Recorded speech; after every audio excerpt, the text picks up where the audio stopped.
প্রধানমন্ত্রী নরেন্দ্র মোদী যে বলছেন যে এরকমও জেলা থাকবে যে জেলাগুলোতে তৃণমূল খাতাই খুলতে পারবে না, এটা কিন্তু কোনোদিন নরেন্দ্র দামোদর দাস মোদী এই স্টাইলে ঘোষণা বা বাজি রাখেননি। কোথায় মনে করা হচ্ছে যে তৃণমূল কংগ্রেস খাতাও খুলতে পারবে না? উত্তরবঙ্গে।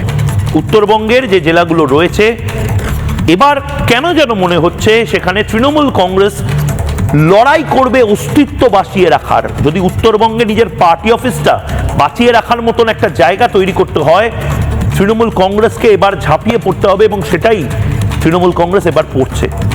জাস্ট ধুয়ে মুছে সাফ হয়ে যেতে পারে। আমি উত্তরবঙ্গেরও এই অনিশ্চিত সিটগুলো দেখাতে চাই যেখানে যা ইচ্ছা হয়ে যেতে পারে, এবং জাস্ট 1-2 হাজার ভোট এদিক ওদিক হলেই সর্বনাশ হয়ে যেতে পারে 60 থেকে 70টা আসনে তৃণমূল কংগ্রেসের। এক্সট্রা 60 থেকে 70টা আসন বিজেপির কাছে আগে ভাগে চলে যেতে পারে। একবার দেখে নিই উত্তরবঙ্গের অনিশ্চিত যে সিটগুলো, ভালো করে দেখুন।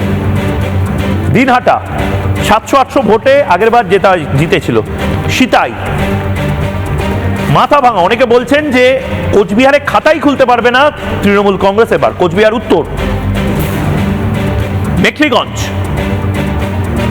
জলপাইগুড়িতে শত প্রতিবন্ধকতা থাকার পরেও বিজেপি ক্লিন সুইপ করবে বলে অনেকে মনে করছেন।